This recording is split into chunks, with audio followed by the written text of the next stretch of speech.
I needed something to focus. I've got lots of businesses and employees, and we do all kinds of stuff, but I needed one kind of unifying mission to get behind, and I needed something big and audacious and hairy, something that would make me stretch in order to do it.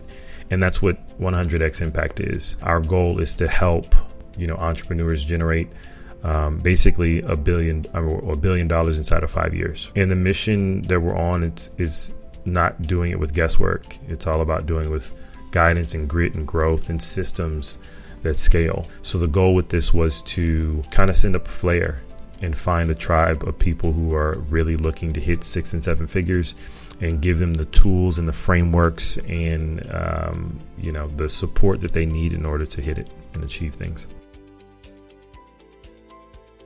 Hello. Welcome to another episode of Adeptus On-Air. I am again your host, Mike Hoffman, and today I am joined by an unstoppable force in the world of entrepreneurship, digital marketing, and tech innovation, Mr. Arias WebsterBerry. Arias, how you doing today?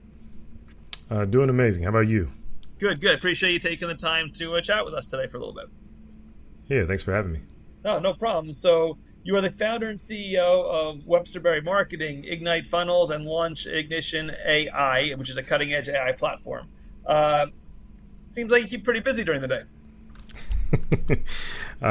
They say idle hands are the devil's playground, so I make sure my hands are never idle, right? Yeah.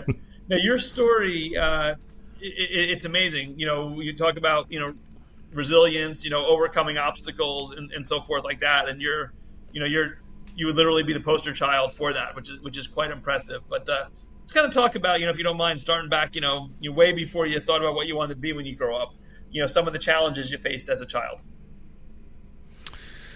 Yeah, quite a few. I'm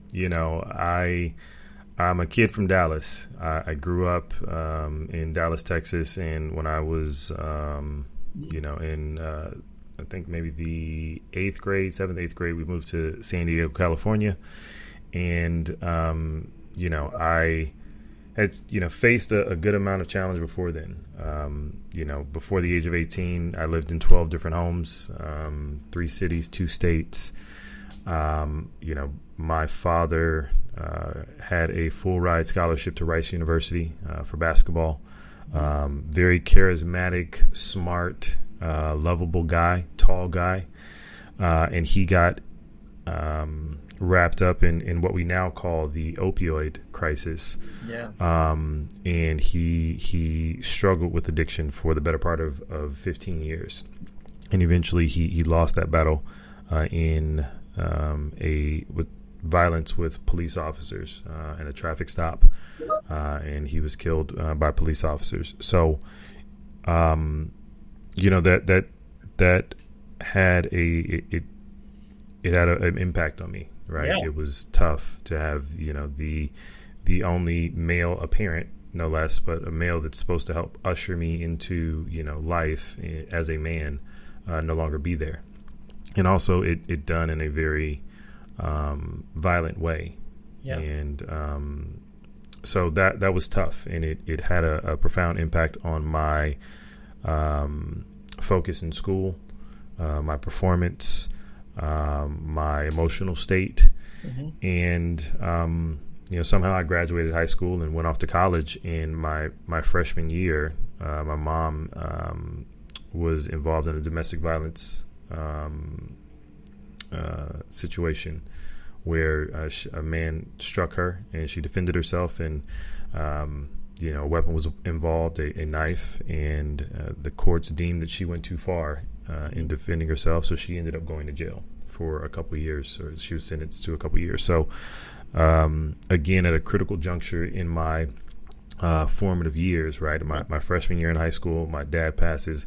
My freshman year in college, my mother goes to jail. So my financial base, my emotional base, my kind of sense of self, and the only other person who's charged with my care in the world is now locked behind bars. So it put me in a position to where college wasn't important anymore, right? I needed to find a job. I needed to find a place to live. I needed to find gainful employment, and I needed to buy a car. Yeah, you needed to survive. Yeah. Yeah. So it took me away from college life, and it thrust me into a space where I was, in survival. And, for a good portion of my adolescent years, that's where me and my family was, right? In not in thriving and in living and enjoying everything that the world has to offer, but just survival and trying to get through and get by. Well, let me ask you a question, because a lot of people who face adversity like you did, and most people don't face adversity to the level you did, don't have that logical approach where they say, hey, all right, I need to do this, I need to do this, I need to take care of myself. Instead, a lot of people fall into woe is me and turn to a different style, whether it's turning to drug addiction yourself, or whether it's turning to crime, or whether it's turning to whatever it may be. So first of all, kudos to you for taking the right path, but how challenging was that to say, hey, like you said, I've had people who have raised me who aren't here to help me anymore. What was it inside of you that made you go the correct path? I come from maybe not the best family, but at least a just and moral family, right? I'm from Texas, where, you look people in the eye and you do the best to tell the truth and be a good person. And, the best I think you can hope to do as a parent is not, you can't keep your children from danger in the winds of the world, right? The elements, but you can equip them with the tools to weather the storm. And I think that's it, right? My grandparents had an impact on me. My mother had an impact on me. My father, when I did see him, he had a good impact because my mom did a great job of only allowing him around when he was in a good state of mind and doing well.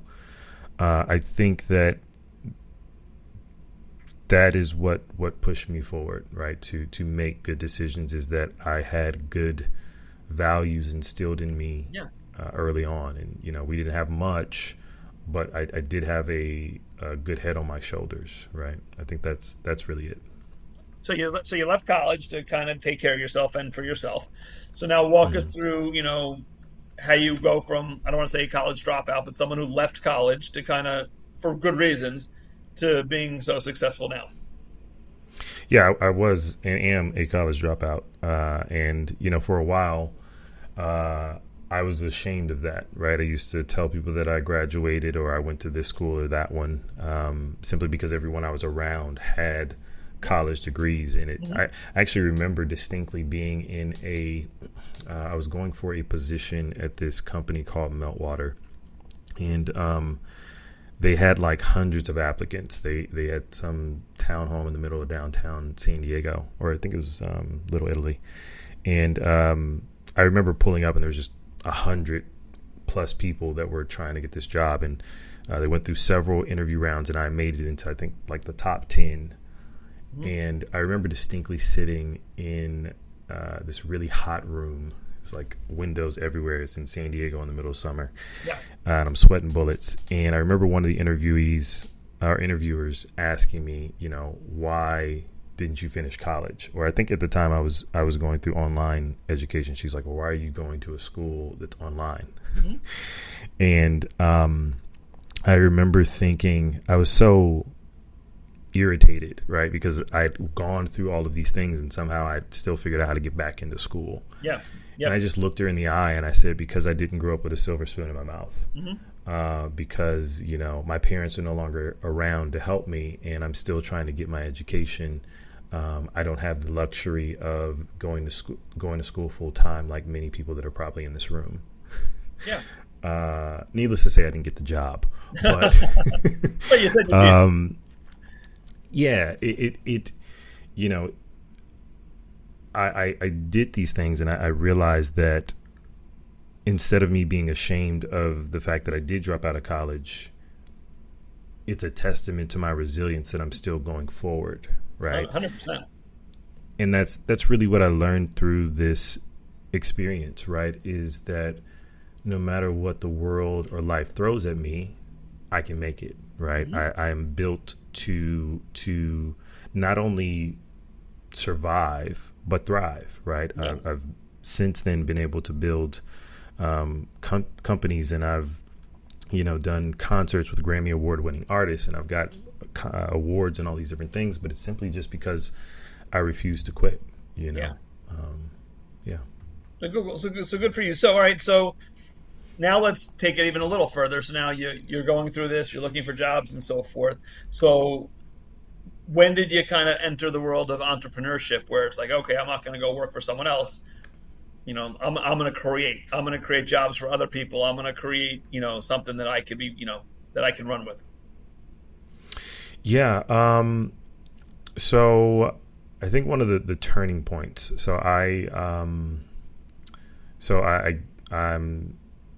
kind of struggling. I end up homeless. I was homeless, especially right after my mom went to jail, because I didn't have any money, all those different things. So I got a job at 24 Hour Fitness. I slept in abandoned buildings and stairwells and all kinds of stuff while I was working there. Finally kind of got some money together. I ended up getting into promotions. I did some marketing for a record label. I did marketing for a small promotions company in San Diego. And I kind of parlayed that into some small concerts, larger concerts, and eventually bigger concerts, festivals, largest one being at the Los Angeles Sports Arena, where we had Janelle Monáe, we had Common, Ludacris, Mixmaster Mike from the Beastie Boys, and a lot of other artists. And that was kind of my big break, right? My ability to be in an arena or be an executive producer for, $1 million festival. Yeah. And that's where I really found that I truly had a knack for marketing, right? It was my ability to negotiate contracts with advertisers, both outdoor, TV, radio, run street teams, all these different things. It's something that came naturally to me. And fast forward, I end up back in Dallas, and I go to work for a really large digital marketing firm. And that's where I got my formal training in digital marketing. Couple years there, I start my agency, which is now WebsterBerry Marketing. Are you based out of Dallas still? Yeah. And honestly, it's one of the best decisions I made to leave California and come back home to Texas. Dallas is a amazing city that is growing by leaps and bounds. The New York Stock Exchange is closing their satellite office in Chicago and moving it here. Right. They're starting their own stock exchange here in Texas. Housing values are increasing, so if you're in the market, you definitely are making some money there. So, it's doing really well. There's lots of businesses, lots of entrepreneurs, lots of people growing, and it doesn't hurt that you're in the center of the country. So getting out of the country is way cheaper than if you're on the coast. Well, so I don't know if you're free around 10 o'clock tonight. My daughter's actually flying into Dallas tonight. So if you want to pick her up at the airport, that would be great. Yeah, indeed. Yeah, she's actually flying in for a wedding. So she's literally going to be in Dallas in a few hours. That's awesome. That's awesome. Yeah, so she's excited to hit a Buc-ee's for the first time. That's funny because, one, she's going to have to travel because there aren't really any. They Googled it. It's about 35 minutes from where she's staying. Okay, awesome. Yeah, they're all kind of surrounding the city, right? Mm-hmm. They are massive, little, big cities. Yeah, that's crazy. Yes, that's the one thing she's excited for. We have to find time to go to Buc-ee's, so they're hitting that tomorrow before the rehearsal dinner tomorrow night. It's funny. That's awesome. Yeah. So talk to me about your businesses that you have in play now. So, I don't know if they're all in existence right now, but kind of talk about, what your focus is now. So entrepreneurship is where I've kind of found my calling, right? It gave me permission to lead without limitations, and that really changed everything. So WebsterBerry Marketing is my full service digital marketing agency. I've got a staff of 20. We do everything from building apps and websites to public relations, social media. We have an advertising team, so we can launch full, very intricate, state, national, or even multi-country campaigns in order to generate leads and revenue for companies. And we do everything from B2B to B2C, $10-20 million companies down to, when they're making their first 100,000. What industries have you been working with? We've got a few hundred clients at this point. So, we have some really large clients like the Crown Plaza Hotel, which is an IHG property. We have Nyack Cognac, which is a spirits brand produced in France, headquartered out of Miami. We've worked with luxury travel brands. We've worked with individual car lots and tax attorneys.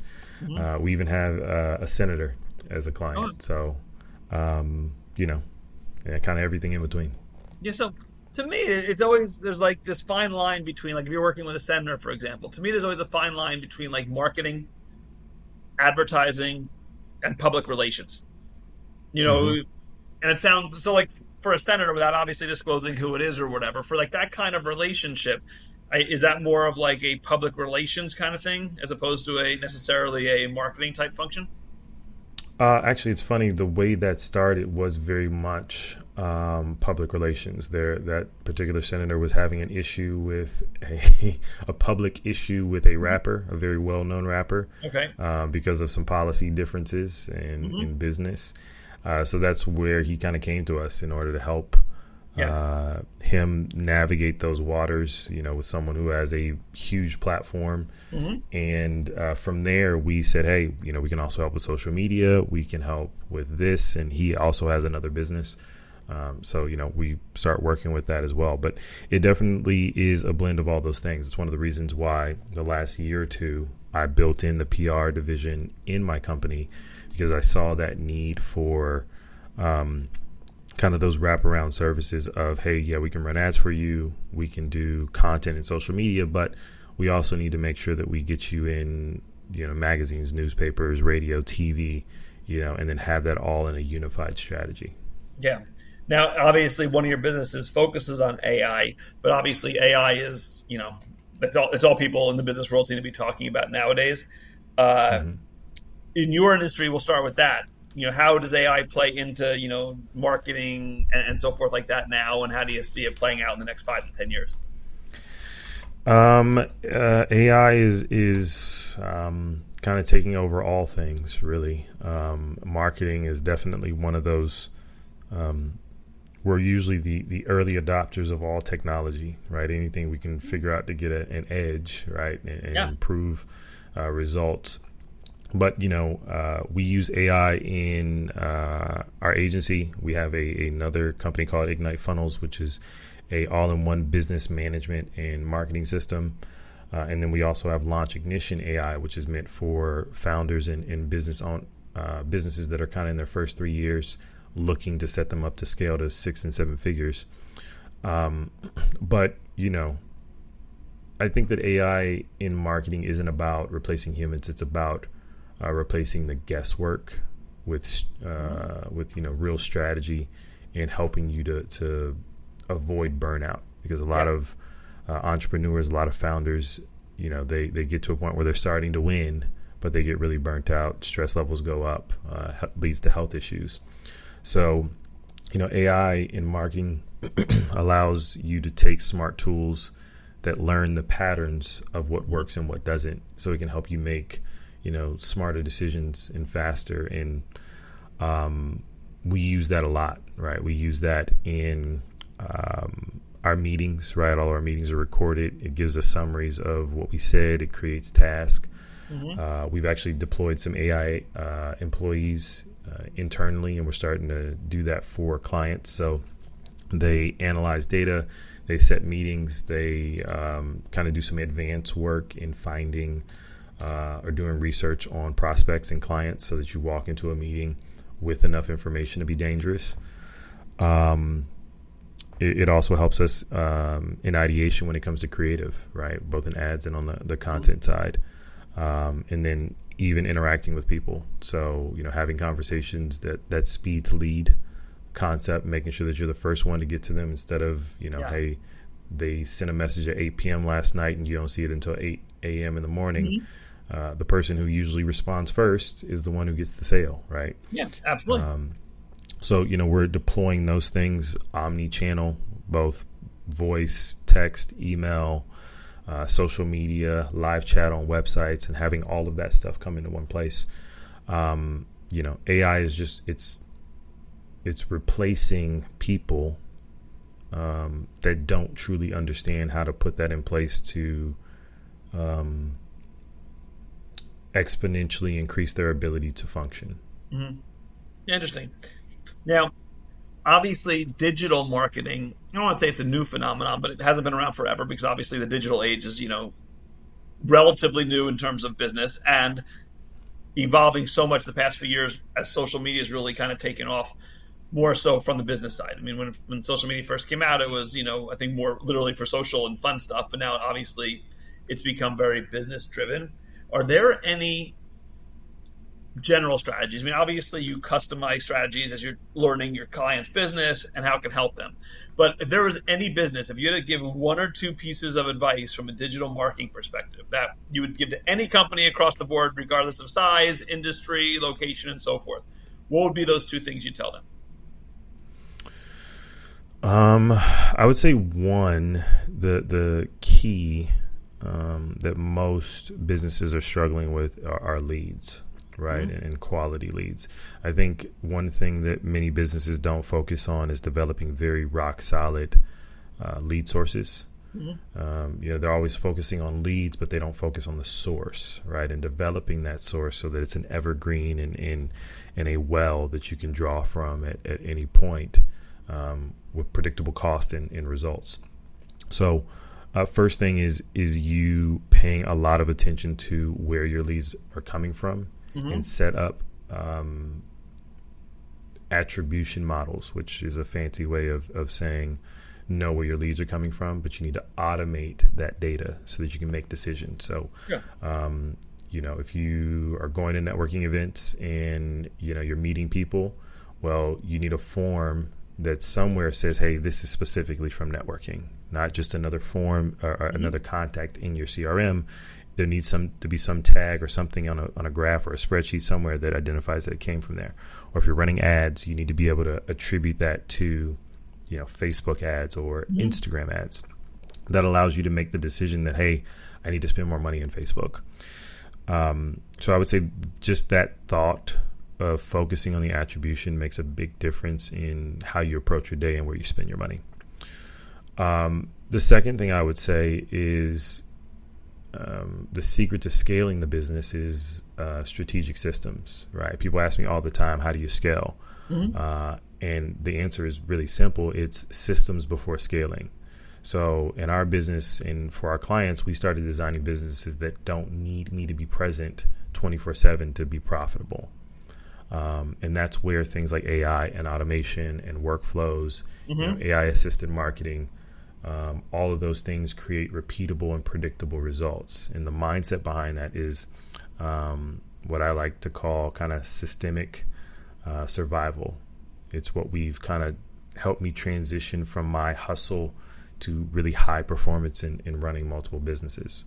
So, having all of these systems in place, figuring out what your workflow is and what things you can put in place to automate it to make it faster, more efficient, more predictable in the results is absolutely critical to you being able to survive this next 5 years, because I truly believe that a lot of people are going to be out of jobs. I think a lot of businesses are going to be obsolete with the speed at which AI is being propagated. Yeah. That's going to be a very interesting thing over the next, 10, 15 years is, all these people that are going to re-enter the workforce because their job is, I don't want to say obsolete, but it's been replaced. It's going to be interesting how that's going to change the economic landscape, because where are these people going to go? What functions are they going to serve?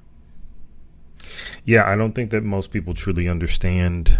I am estimating maybe we'll come back to this in 5 years or so. I believe within the next 5 years, the workforce is going to be cut in half, if not 60%.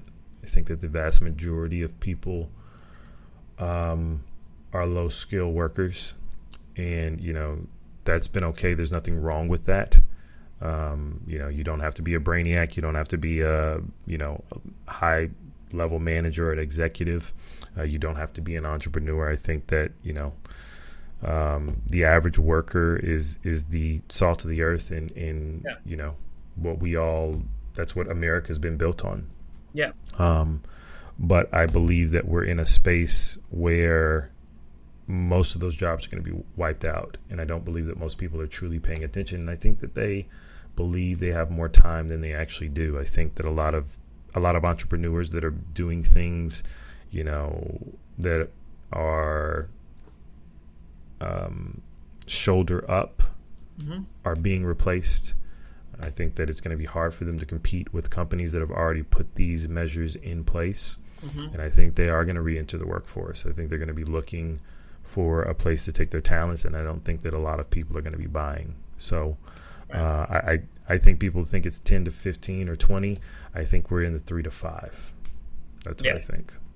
Yeah, I think, I'm going to quote movies sometimes. So I'm going to quote Moneyball with Brad Pitt. And we're talking about how they have to change, and it's basically adapt or die. And I think what's going to happen. I love that one. Yeah, and I think it's going to happen here, because I think what's going to happen is these people who are going to find that their skill set is suddenly relatively obsolete because of AI are going to need to adapt their skill set and find perhaps something even completely different in order to keep paying bills and keep that roof over their head and keep food on the table. Absolutely, and that's one of the things we're focused on with the founders, with the solopreneurs that we work with, is something that we've termed authority stacking. I think that with the amount of content, with the amount of programs that are coming out that are AI enabled, the only thing that is going to keep you in business or keep you in demand is your brand. I think if you don't have a brand established and you are known for a thing, which that's what I say branding is, what do people say about you behind your back, right? That's your brand. Without you having an established brand, either for you or your company, I don't think that you survive the next 5 years. And authority stacking allows you to take your expertise and get it published, get it validated by other people, allows you to create enormous amounts of content to prove that you know what you're talking about. So when someone's looking at you versus someone else, they say, well, that guy was featured in Forbes. This one wasn't. This guy has 300 videos about this particular topic on YouTube. This guy doesn't. This guy has done this one hasn't, and it becomes very clear that, in a world of computers and you don't know what's real and what's not, third-party validation and a long track record of other people vouching for you is the only thing that's going to keep you in business. Yeah, it's crazy. One of the interesting things I think you're doing is, I know you have this mission, and I'm going to say it, let me know if I'm getting it right. It's to help 1,000 entrepreneurs make 100,000, and to help 100 entrepreneurs generate 1 million. And you've set a lofty goal by 2026. So kind of talk about that and how that's going. Yeah, so the initiative is called 100x Impact. I am a numbers guy, so I needed something to focus. I've got lots of businesses and employees, and we do all kinds of stuff, but I needed one kind of unifying mission to get behind, and I needed something big and audacious and hairy and ridiculous. Well, I won't say ridiculous, but something that would make me stretch in order to do it. And that's what 100x Impact is.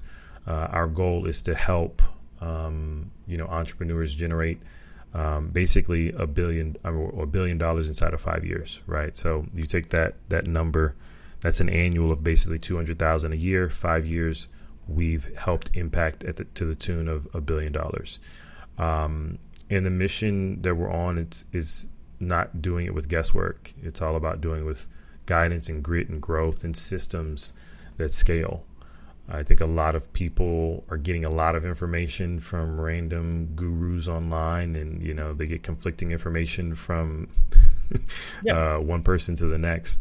So the goal with this was to kind of send up a flare and find a tribe of people who are really looking to hit 6 and 7 figures and give them the tools and the frameworks and the support that they need in order to hit it and achieve things. So are we going to make our goal? Absolutely. I wouldn't be doing it if I didn't think so. We're about 10% of the way, but we got quite a ways to go, and we're speeding up month by month. So you obviously you keep pretty busy with all your businesses and so forth like that. So how do you? I always like to find this from business people. Like, what do you like to do when you want to step away from it? Like, what are your ways to kind of recharge and refocus yourself sometimes? Like hobbies, interests, things like that. Yeah, recently I've taken up boxing.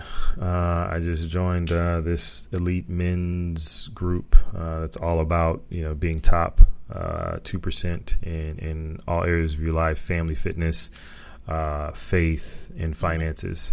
And they utilize boxing as a great tool to focus in all of those areas and teach different mindset principles, right? So if you can keep your head while someone's punching you in the face, you can definitely get through a board meeting, right?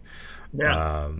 So that's one thing. And then I'm an avid traveler. So I've been to 30 plus countries at this point. I'll be going to 3 or 4 in like 7 days or so. Where are you going? We are doing London. We're doing Portsmouth, Bordeaux, France, Amsterdam, and somewhere in Belgium. Yeah, that sounds like a nice trip. Check the last one. Yeah. Usually every quarter we try to skate out of the country and see something new, try something new, eat some different food, get around some different people. Good, and it's a good opportunity to kind of step away, recharge, and so forth. So, yeah.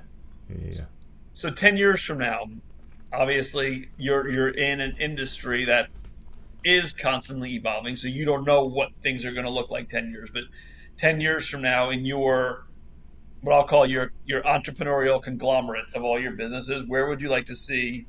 Where do you want to see Arias 10 years from now? 10 years from now, nice, happy, healthy family. Probably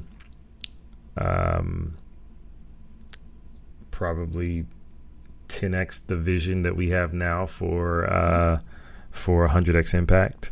Yep. I'd like to have established headquarters in different countries. Okay. More than anything, I'd like to be seen, or actually we also have another goal to be the number one African-American owned digital marketing agency in the world by 2034. So that's another goal, another bucket list. And honestly, just beyond the money and accolades and things, if I can just be seen as a thought leader that's helped a lot of people, that's enough for me. Yeah. That's enough for anybody, right? Yeah. That's a pretty good list. Any final thoughts on anything? No, I think I know that life is hard. It's unpredictable. You never know what's going to happen next, but that's kind of the beauty of it, right? That's what makes life worth living. And I believe anybody out there who has any goals or dreams that are bigger than them is living on the edge. I think there's that saying that says, if you're not living on the edge, you're taking up too much space. That's a great one. I've never heard that before. That's good. Yeah. And I just think that you should push yourself, right? In all areas of your life, push yourself to be a better father, a better husband, a better brother, a better business person, a better friend, a better human, and constantly be evolving and changing for the better. And, if you wake up every day with that in mind, you should contribute good things to the world. It's a great way to leave things. How can people find you, across social media platforms? It's pretty simple. Arias Web on all the social media. So ARIASWEB as in Bravo. My company, WebsterBerry Marketing, it's just that, WebsterBerry Marketing. If you Google me or the agency. We are not hard to find, which would be weird if we were as a marketing company. But exactly. Yeah. You took care of all the SEOs. You're good. We did, and if we haven't, then I'll be having a conversation with someone at the company. Yeah, very quickly. Yeah, that's very funny. Well, listen, I appreciate you taking the time. Some interesting stuff. Kudos to you and just how you kind of taken adversity and kind of just stomped on it and kind of ran right through it. So I know a lot of people wouldn't have done that and had the same resilience that you did. So a lot of respect coming your way, and I'm sure people listening feel the same way. So. Well, I appreciate it. All we can do is try our best to react properly to what's in front of us. Yeah. Well, I appreciate you coming on and taking the time, and thanks for listening, everybody. Thanks for listening to Adeptus On-Air. If you like this episode, please subscribe and leave a review. The views and opinions by the podcast speakers and guests are solely their own and do not reflect the opinions of Adeptus. This podcast provides general information only and is not intended to constitute advice.